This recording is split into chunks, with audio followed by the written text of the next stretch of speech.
Thank you very much, Anna. Next time. So I want to talk about information for cultural heritage management in the digital age. And in a report about values-based heritage management in the UK, Kate Clark writes that managing heritage is about managing values. It means that to manage important places, it's first necessary to understand why they are important and significant. And this question of values and their role in cultural heritage management has always fascinated me. And it was also an important chapter in my PhD research on inventories for cultural heritage management. In recent years, I've also been coordinating the National Heritage Inventory Project, where this question, how to express significance in the inventory, is no longer a theoretical question, but it's really a very concrete one. So this will be the focus of this presentation, and keep in mind two words, keywords, the significance and inventory. And I want to argue that the key for answering that question are context component of significance, which I'll explain and demonstrate. Our starting point for the discussion about significance is the ICOMOS Bora Charter for Conservation and Management of Places of Cultural Significance, which a lot of you may know. And these guidelines locate the cultural values of the site at the heart of the decision-making process. So in the Bora Charter process, understanding cultural significance come first, and then development of policy, and finally management of the place in accordance with that policy. And since then, value-based management became accepted as one of the prominent foundations of current cultural heritage management approaches. So we have significance as the basis, and the other key concept is inventory. Inventory is one of the main tools for management, and it has two prominent roles. The first is to support the creation of the heritage list, and the second is to inform management. And we can understand that significance actually underlay those two roles. And it's actually becoming more and more important because management approaches shift from relying on legislation to active involvement in planning processes and public participation to strengthen the role of the heritage in society. So we have values at the basis of cultural heritage management, and inventory is a main tool in management. So how does the inventory support understanding significance? How is significance assessment expressed in the inventory? In this example from the English National Heritage List, we can see distribution of different types of sites in London. And from a very first impression, the map doesn't really reveal much about the significance of the sites, except maybe the layout of the Roman wall of Londinium. I'm not sure you can see the red perimeter of the wall. And we'll get back to this example shortly.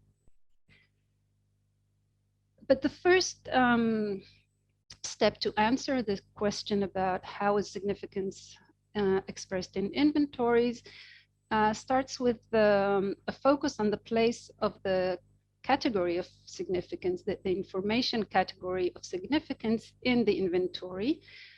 This categorical system is structured of information that is needed in an inventory is structured in three levels of action: documentation, assessment, and decision making. And we're focusing on the significance category, which, as we can see, actually derives from the context to the when we say context, that's the context to the area, the context to the period, the context to the culture, and so forth. We can think of a very simple example, like the context of an ancient synagogue to the ruin of the village that it served. And the thing is that representing this categorical system of information is not simple.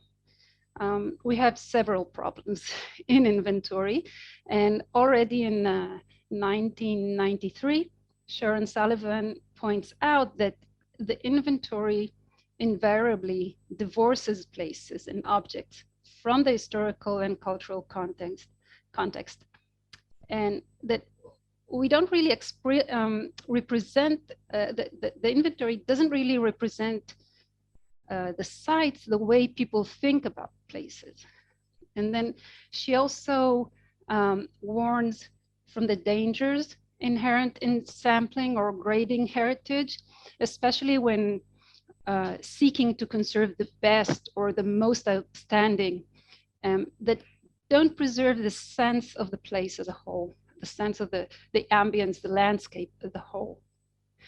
And the last issue she talks about is the problem of disconnecting movable objects from the places.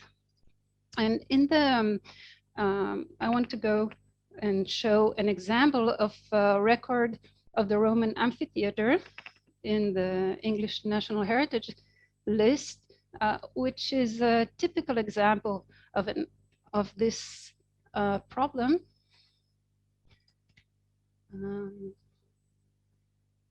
Okay, so this is the entry list, and it's basically text. We have the reasons for designation, which is the significance, some historical details, and a map. And we have other lists like the Tower of London. And again, every entry stands isolated on its own. I'll get back to the presentation.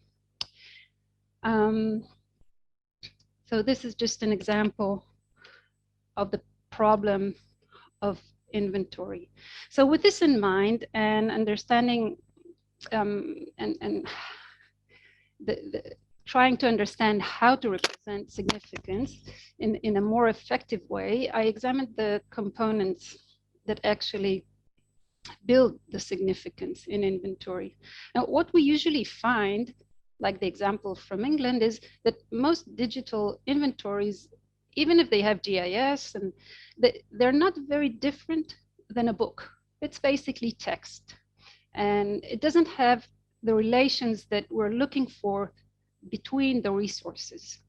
And I just have to mention that Historic England are working now on, in the last couple of years, on a new system based on arches. And it's going to be a game changer. And I'm looking forward to see when they launch it. So while books are about content, in the world of semantic web, context is king. And this leads us to understand that the key to the problem of representation of significance is the context components. And if we return to the example of the synagogue in the village, it's actually not possible to understand an ancient synagogue without its community. And at the same time, the synagogue reflects the cultural identity of that community. So the values of the village bestow meaning to the synagogue and vice versa. So, and this is what I call the context effect phenomenon. This powerful idea of context effect phenomenon means that we need to express the context of the resources as separate entities. We need the synagogue, we need the village to create this context effect. And I want to show the main context components that emerge from the research with an example from Hukuk and how the significance is constructed from the context. So we have first, the structural spatial context of the resource. If we're looking at Hukuk, it's a site 5 kilometers north to the Sea of Galilee. And then we can look at the landscape, the Mediterranean landscape. We can see at the far back the Sea of Galilee, Mount of Arbel and Tiberias at the background. We have the ruin with all its archaeological features. And then we have the synagogue, which is one of the features in the ruin, and the mosaics in the synagogue. We have the mosaic of Samson, another mosaic of the high priest and Alexander the Great, this beautiful mosaic of the Tower of Babylon. I'm sorry we're not having a presentation on mosaics. And another mosaic, probably Jonah and the whale. This is one of the interpretations. And this is just a few of the mosaics, just to give the idea about the significance of the site. And then we have another type of context, which is the thematic context. And what we see here is the distribution of synagogues. Synagogue is our theme, ancient synagogues, and the map reflects the development of this institution from the Roman times and Byzantine times, mainly after the destruction of the temple in Jerusalem. And I want to draw your attention to 3 other ancient synagogues in this area, which are relevant to the story of Hukuk, that is Khirbet Mimlach, Wadi Hammam, and Capernaum. Moving on to the last type is the historical context. In our story, we're talking about Rish Lakish, who was a Jewish sage from the time of the Talmud, Jesus, and Samson.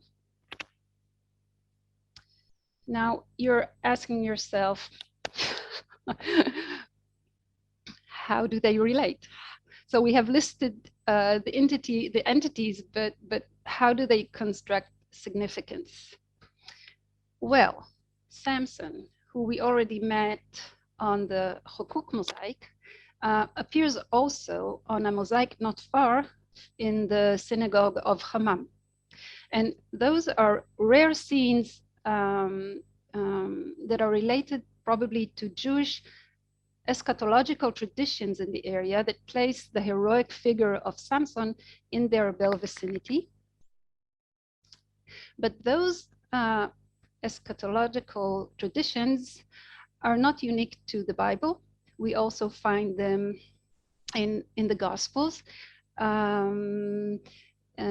such as the Gospel of the Act of Pilate, which is from the 4th or 5th century, and it describes the resurrection of Jesus on Mount Mamlich, which is Mimlach is close. It's the place. Yeah. Well, talking about Jesus around the Sea of Galilee and Capernaum at its center of activity immediately associates us to the miracles, the sermons, and among them, the parable of the mustard. What shall we say the kingdom of God is like? Or what parable shall we use to describe it? It is like a mustard seed. And it goes on, but I will move to another association to mustard seeds, which is in the Talmud. The Talmud tells us about the story of Rish Lakish, who was in Hukuk, and he saw the people in Hukuk gathering mustard. And there's a whole debate about it. But what's interesting is that coming back to the site of Hukuk, we find these enigmatic, unique rock-cut installations that are called Hukuk installations because they are unique to Hukuk. And the archaeologists interpret them as part of the mustard oil industry. So far, I described the story as you would read it in a books or in a lecture, in a PowerPoint presentation. But current digital systems with semantic capabilities such as arches that I mentioned before with Historic England are changing the way we can represent these components. And it's not just a theoretical concept, but it's an actual digital entity in the information system. Just to note that Arches is an open source software platform. It was developed by the GCI and they're continuing to develop it. And it's used for cultural heritage data management, which has geographical and semantic capabilities. But I want to show you how it looks. Okay, here we are. So this is the Arches platform, and I focused it on the area of Hukuk that we described before. We can see here the site of Hukuk, the site of Mimlach, the site of Wadi Hammam, and the site of Capernaum. Now, when I look at the resources that are related to Hukuk, we see that it contains, the site of Hukuk contains installations and the Samson mosaic. So let's follow the Samson mosaic. Samson mosaic is the relation it falls within Hukuk. So if I follow the Samson mosaic and see what it relates to, we find that it relates to Samson, to the historical figure of Samson. And then Samson is related to another mosaic in Wadi Hammam and to the eschatological traditions. And as we learned before, those traditions are not unique to the Bible, but also to Christianity. And if we follow the links to Jesus, we can relate the mustard parable. And from the mustard seed parable, we can close the circle to the Hukuk installations and also see that they're related to the story about Rish Lakish in sowing the people that saw the people in Hukuk gathering mustard seed. So we get this rich network of contexts and values that we can create in a digital system.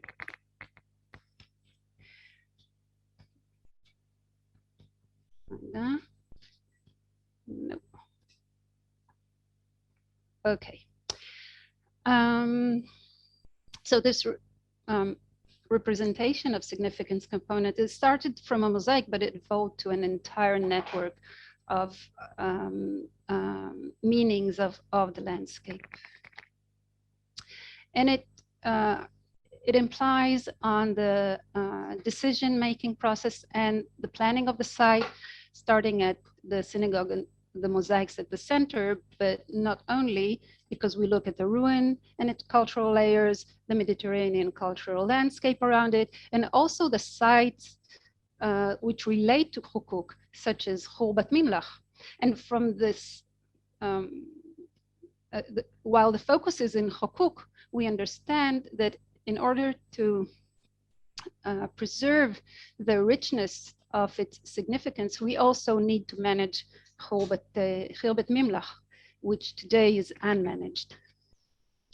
So to conclude this presentation, in answering the question of representation of significance components in the inventory, the main point is to express the context of the resources entities in the inventories. The context constructs significance, and the need to express the context of the resources as entities emerged, as we recall, from this powerful idea of context effect phenomenon and the way it constructs significance. And with new semantic capabilities that weren't available in in common digital inventories, we can relate sites to historical figures, we can relate those figures to artifacts, we can relate artifacts to stories, and create this special networks of meanings and allow also new meanings to arise, and essentially support the challenging task of significance assessment that underlays value-based management. And as a final remark about the role of inventory in cultural heritage management, first, it's important to say that to support management of this heritage area, the inventory should be seen not only as a list, but as an evolving network of heritage resources and their value. And with current semantic and spatial technologies, those networks of values can be accessible for planning, and they can be accessible for incorporating community and decision making. The second point is that I want to emphasize is that it is about the dynamic quality of the inventory. It's a dynamic curatorial process of bestowing a value to heritage, and that on the one hand reflects the collection, but at the same time reshapes the cultural identity of the society that creates it. And finally, I want to stress the importance of inventory in the management of unmanaged resources. Now, contrary to the common belief that the main challenge, or one of the main challenges in cultural heritage management, is the management of the unknown. What do we do about the archive of the undiscovered and the hidden sites that treasure the greater part of the knowledge about past human activities, and those sites that create the context for the highlight sites like the Hukuk mosaic? And from a management perspective, it actually implies that we should shift our awareness to the protection and preservation of those hidden resources, which are critical parts of the spatial network of values. And with that, I want to say thank you very much and end my presentation.